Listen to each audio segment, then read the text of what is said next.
Hello and welcome to Not Your Typical Sunday School from St. Mark's Episcopal Church in LaGrange, Georgia. My name is Alan Pruitt and I serve as rector of this church. I'm delighted that you have joined us for session 17 of our class, where we explore Scripture by asking our three questions. Who is God? Who are we? What is God inviting or challenging us to do in this reading? Today we are looking at Paul's first letter to the Corinthians. We are in chapter 9. Chapter 13 gets us into really famous territory. Love is patient. Love is kind. But here we have one of those famous sayings that get repeated all the time. Sometimes they come from Benjamin Franklin and we think it's the Bible. For instance, it was Franklin, not the Almighty, who said, God helps those who help themselves. But in this case, our case today, it is the Bible and not Franklin who says, I have become all things to all people. But I'm getting ahead of myself. Let me offer the reading and then we will ask our three questions. Our reading from 1 Corinthians. If I proclaim the gospel, this gives me no ground for boasting.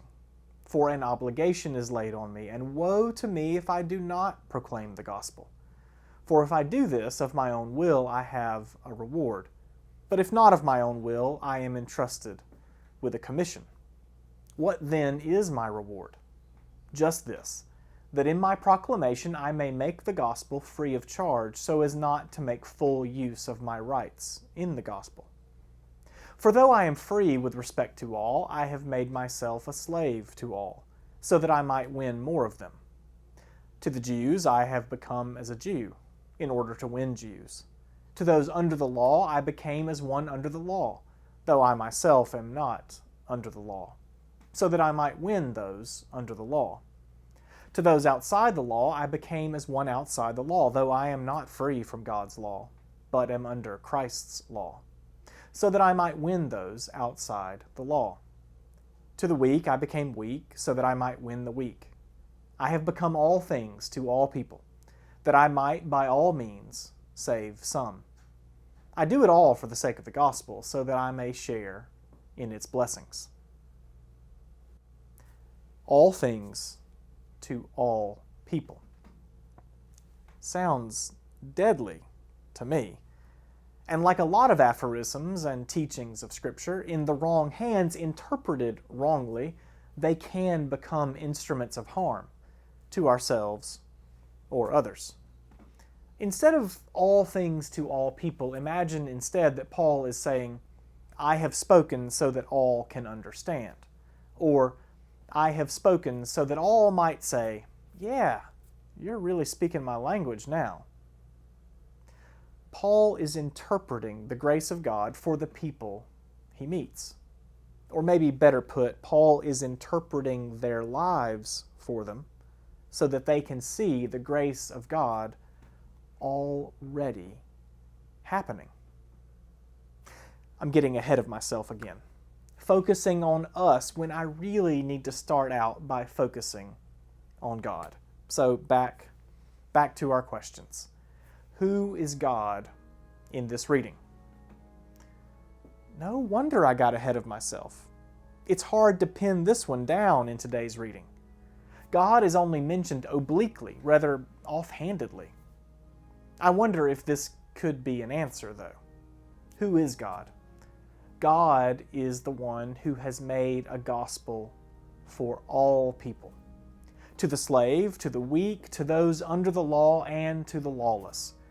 God is concerned with proclaiming good news to all people.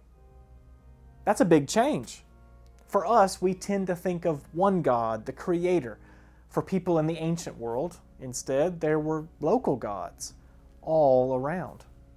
Way back when God called Abraham, they all just figured that this God who called them was just going to be their God. They were amazed that God would travel with them from one place to another. After all, most of the gods spread around the ancient world were tied into a single place. And then our understanding of God expands yet again. God is not just for those who follow the law. God is for all people. Believe it or not. Our second question: who are we in this reading? That one is easier. We are the many and varied types of people. We are the weak, the lawless, and those struggling under the law. We are the local and the foreigner, the believer and the unbeliever. We are the varied people who, whether we know it or not, are the people of God. That's a lot in there. There is a lot in this reading about who we are. So, our third question: what is God calling all of us, all these varied people? What is God calling us to do? That's trickier. It's tricky because we look at these demands and we feel overwhelmed by them. So we either martyr ourselves or we ignore them outright. But what if God was always calling us to life? Now, life isn't always easy. It's often a lot of work.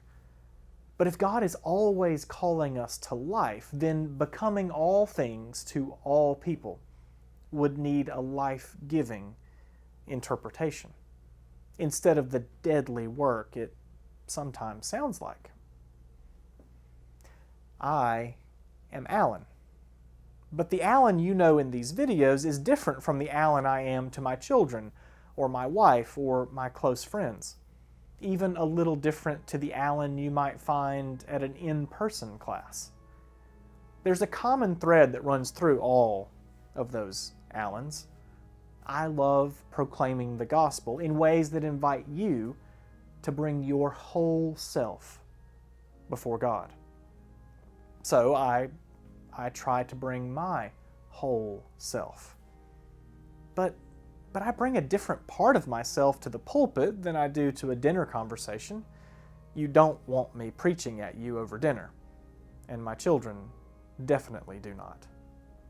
I bring a different part of myself to a few beers under the pavilion than I do a funeral with 400 people. What if God is saying, all things, all the things you are, all of those things, they all preach the gospel, or at least they could. And you could preach the gospel to all people, if only you would open up and shine the gospel light on some unknown parts of yourself, and shine your gospel light, your particular light, on some places in the world that are unknown to you. What do you think? What did I miss? Who is God? Who are we? What is God inviting us to do in this reading? Enjoy the questions. Blessings, and have a good day.